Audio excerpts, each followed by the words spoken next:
ایک بیان ہے، اور یہی بیان انہوں نے ویڈیو کی صورت میں بھی جاری کیا ہے، جس میں ان کو باقاعدہ اس حوالے سے بات کرتے ہوئے دیکھا اور سنا جا سکتا ہے۔ یہ مولانا فضل الرحمان صاحب جو ہیں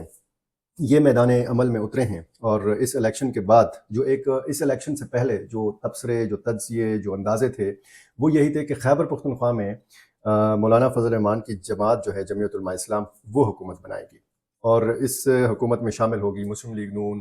عوامی نیشنل پارٹی، پیپلز پارٹی، قومی وطن پارٹی، یعنی جو سابقہ حکمران اتحاد یا پی ڈی ایم کی حکومت کی جو سیاسی جماعتیں تھیں، وہ خیبر پختونخوا میں حکومت بنائیں گی، لیکن جمعیت علماء اسلام کی سربراہی میں نہیں ہو سکا ایسا۔ اور یہ بھی امکان ظاہر کیا جاتا رہا الیکشن سے پہلے کہ جی جمعیت علماء اسلام ٹھیک ٹاک حصہ وصول کر سکتی ہے بلوچستان میں بھی، اور وہاں پر بھی وہ اچھی خاصی جو ہے وہ سیٹیں لے سکتی ہے۔ اسی طرح مرکز میں بھی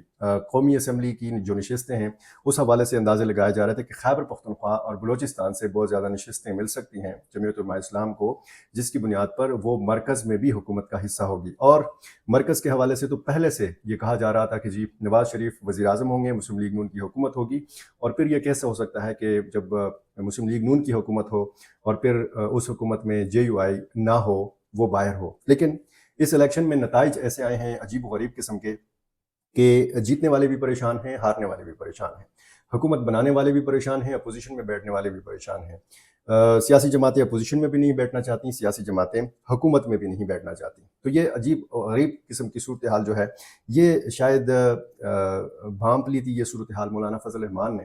دور اندیش بندے ہیں، اور ایک ایسے سیاستدان ہیں کہ جو نباز ہیں، جو ہوا کا رخ دیکھ کر پیشگی فیصلہ کرنے کی صلاحیت رکھتے ہیں۔ یہ شاید ان کو پتہ تھا کہ جو صورتحال ہونی ہے اور جو بھی مرکز میں حکومت بنے گی، وہ کتنے مہینے کی یا کتنے سالوں کی مہمان ہوگی، یہ شاید اندازہ تھا مولانا فضل الرحمان کو۔ اس لیے انہوں نے کہا کہ فیصلے اب ایوان میں نہیں ہوں گے، فیصلے اب میدان میں ہوں گے۔ میدان میں وہ اتر چکے ہیں، اور گورنر خیبر پختونخوا کا عہدہ جو ہے وہ اب داؤ پر لگا ہوا ہے، کیونکہ جو اپوزیشن نے جو لفظ استعمال کیا ہے، یعنی تحریک انصاف کی طرف سے جو لفظ استعمال کیا گیا ہے، وہ یہ ہے کہ مسلم لیگ نون نے اور پیپلز پارٹی نے آپس میں بندر بانٹ کی ہے۔ اب ریوڑیاں ساری تقسیم ہو گئی ہیں۔ اس تقسیم میں جمعیت علماء اسلام کا کوئی حصہ نہیں ہے۔ جمعیت علماء اسلام کے پاس ایک عہدہ رہتا تھا، اور وہ تھا حاجی غلام علی صاحب کی شکل میں گورنر خیبر پختونخوا کا عہدہ۔ اس میں اب چونکہ یہ اتفاق ہو گیا ہے کہ یہ عہدہ جو ہے یہ پیپلز پارٹی کے حوالے کیا جائے گا۔ پیپلز پارٹی کی مرضی ہے کہ وہ اپنا گورنر یہاں پہ مقرر کرتی ہے یا موجودہ گورنر کو رہنے دیتی ہے۔ پیپلز پارٹی کی جو قیادت ہے، وہ ظاہر ہے کہ اگر آپ آصف علی زرداری کے حوالے سے بات کرتے ہیں تو ان کے حوالے سے کہا جاتا ہے کہ وہ مفاہمت کے بادشاہ ہیں۔ اگر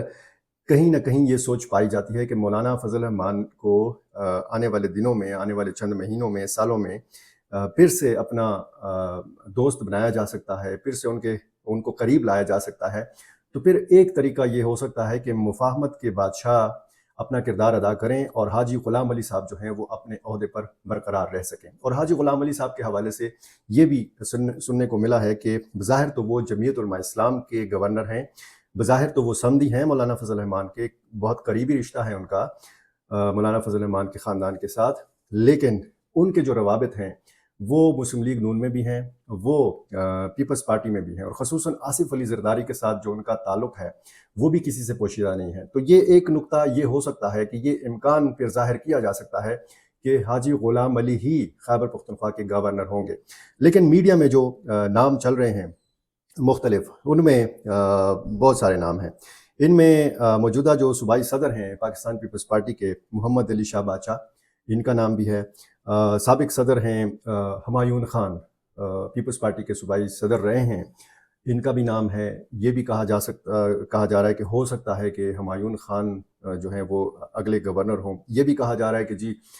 پشاور سے جو تعلق رکھتے ہیں سید ظاہر علی شاہ، سابق صوبائی وزیر، پیپلز پارٹی کے دیرینہ کارکن، رہنما، سید ظاہر علی شاہ کے حوالے سے بھی یہ کہا جا رہا ہے کہ جی وہ بھی ہو سکتے ہیں۔ اچھا، صوبائی سیکرٹری اطلاعات ہیں امجد آفریدی، جنہوں نے حال ہی میں پیپلز پارٹی کے ٹکٹ پر کوہاٹ سے صوبائی اسمبلی کا الیکشن بھی لڑا، کامیاب نہیں ہو سکے۔ ان کے حوالے سے بھی کہا جا رہا ہے کہ ان میں بھی ایسی صلاحیتیں موجود ہیں کہ وہ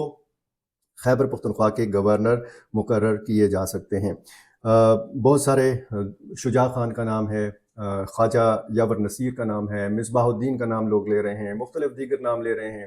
کچھ لوگ کہہ رہے ہیں کہ جی ہزارہ سے ہونا چاہیے، کچھ لوگ کہہ رہے ہیں پشاور سے ہونا چاہیے، کچھ لوگ کہہ رہے ہیں ڈیر اسماعیل خان والا بندہ جو ہے وہ زیادہ تگڑا ہے۔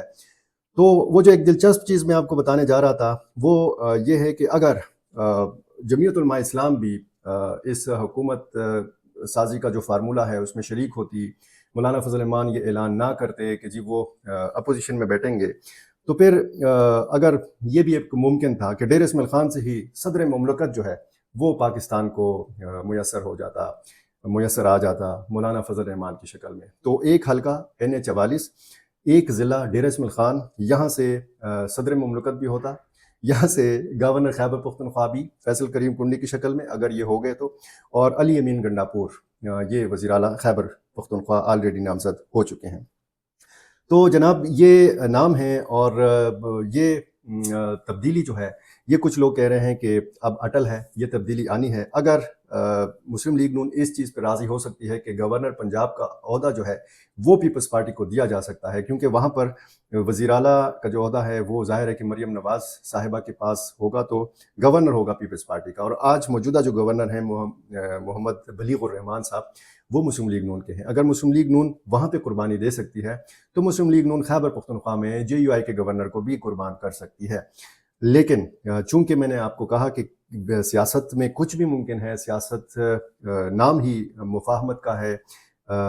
مصلحت کا ہے، اور پھر اس میں بات چیت ہوگی، اس میں پھر رابطے ہوں گے، اور میری اطلاع یہ ہے